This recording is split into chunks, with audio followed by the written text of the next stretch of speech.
Hello. Okay, so the question is, why are people boycotting when literally what the civil rights movement asks for you have? To put it in a nutshell, they were literally asking for racial equality. That means that they didn't want to be segregated. You're not segregated anymore. That is to the point where it's not being enforced by the government or local governments or federal governments. It's not being done anymore. What are y'all boycotting? Stores have the right to change their policies. They literally asked to be able to go shopping and to be around white people, to eat around white people. That's all they were asking for. They didn't ask for economic equality. They asked for racial equality, to be treated like what they called human beings. So in order to be treated like a human being, you would have to be thinking of yourself as not being a human being. But they asked that they be treated like human beings to people that they thought were treating them not like human beings because they were segregated from those people. Instead of accepting and continuing on with what they had. Do y'all know that there used to be black hospitals that were like the best hospitals in the country? People that were African American or classified as African American or Negro or colored or whatever you want to call them, because we've had so many different classifications in America, which is weird within itself. These same people, after slavery, after the industry of slavery ended, there were black towns all over the place. Some black towns during slavery. How can they, with less resources than what we have today, create towns that are profitable with all of the infrastructure that a town would require to be profitable? Now, to understand how business works for your community where you live or near where you live, if you boycott the stores that you are legally able to go and shop in, because the Civil Rights Movement, the Civil Rights Act ended racial segregation. Okay? So you can go shop wherever you want. Your rights are not being discriminated against. They asked that you be able to go around white people and shop. Live around white people. Work around white people. Eat with white people. Use white people bathrooms. All those things. There are water fountains. Riding in the front of the bus. You can do all of those things still. You wasn't asking for the right things. They wasn't asking for the right things. And these are college educated individuals who know English words. So if they didn't ask for economic equality when they first started talking about we need to overcome, they were doing that intentionally, which lets you know that this was a scam of sorts so people could be in relationships with white people without getting their heads bashed in or thrown in jail. Because why would you just we want to be treated like white folks, but you're not white folks. So why would you want to be treated like someone that you're not? Make it make sense, because it doesn't. And now fast forward, when someone instructs you or tells you, hey, you don't boycott the stores in your neighborhood, because they were boycotting in the 50s and the 60s. They weren't boycotting stores in their neighborhood. They were boycotting the white-owned businesses. Y'all are looking at it in a concept of, well, if I boycott the store, then that's going to hurt the store. But it's actually going to hurt your community, because your community are getting sales taxes off of the purchases that the stores get. Those purchases help your local government keep the potholes from being potholes in the street, maintaining the street lights, the street sweepers, the yard waste services or recycling services in your area, bulk trash pickups that y'all may have in your area, beautification of your area, the maintaining of the local parks and the community centers, the old folks centers if you have any of those, the police departments, the ambulance services, the fire departments, the libraries, the schools, all of these local affiliations in your government that y'all have access to, the sales taxes take care of that. So you wouldn't boycott stores in your neighborhood. If you deplete the stores and the stores leave your neighborhood and you don't have any other businesses that are of that magnitude that will supply sales taxes to your neighborhood, then y'all neighborhood gonna be broke and be asking for handouts from the federal government, which will take away rights from your local community.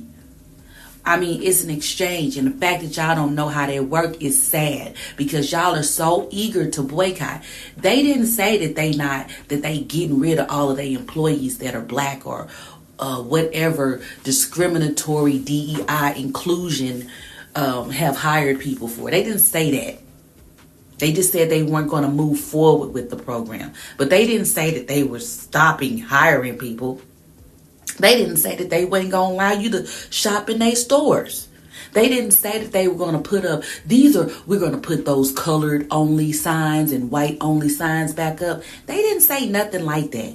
But y'all are just trying to be a part of an energy that really is a really low frequency when you consider what they was asking for. They literally was asking to be treated like humans, but that would have to imply that you wasn't a human. So they had accepted that they wasn't humans, which is why they was just asking to be able to be around white people. That sounds crazy and dumb. When you consider that the same people that they were asking to be around are literally the rejects of inbreds from over in Europe. What are we talking about? Why would you want to be around them? The inbreds, they marry each other, cousins and uncles and aunts and all that stuff. They have incestuous babies. Y'all are trying to be around them? They rejects? Stop it. Stop. That don't even make sense. It sounds crazy. It sounds crazy. This who y'all, they called me an N-word. They literally the reject of an inbred. They don't have room to speak about anything. Listen to what I'm saying. Inbreds rejected these people's children. These people that's walking around right now, they descendants, they ancestors were rejects of inbreds.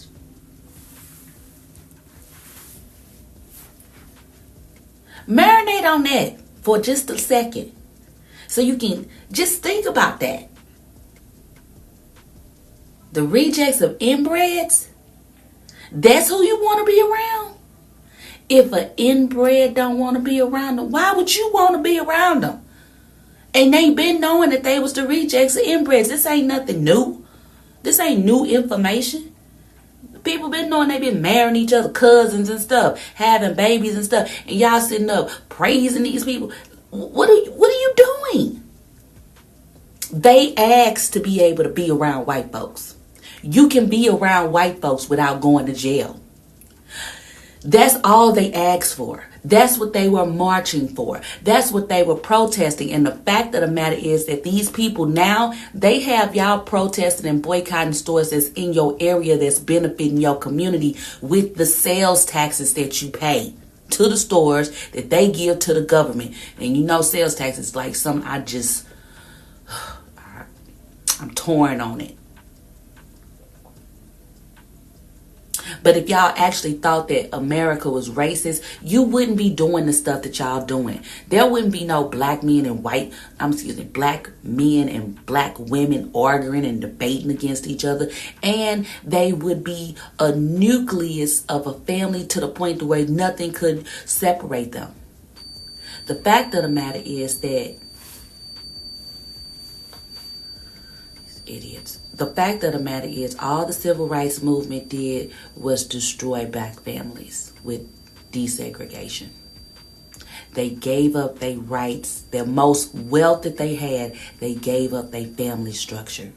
Because somebody wanted to go sit in a restaurant and spend their money in a white restaurant as opposed to just eating at home. In a nutshell. It was more than that. No, it's not, which is why you have the rights that you have now. They didn't ask for economic equality. People literally had their own towns. What's more economically equal than that? Do you know that some of these black towns that was created, white folks took them over and just made them, they gentrified it and made it their own towns? And some of these towns was acted in like 1845. That was before slavery ended. I ride through one often. I see it often I see it. Y'all gotta look it up. It was black towns everywhere. Black people were thriving. And then they wanted to not thrive because they wanted to be able to sit at lunch counters and ride in the front of the bus with white people. But segregation wasn't all over the United States. It was just mainly concentrated in the South and parts of the Midwest. It wasn't everywhere. So you got to make it make sense. If you don't shop at the stores in your neighborhood and they go away, then you're going to make the quality of your life worse. But what are you going to replace the store with? Do you have something to replace the store with that will pay sales taxes to maintain your local communities? That's why it be a bunch of ghost towns, because the businesses leave those areas. And there are no tax dollars going into those local communities to keep those local communities afloat.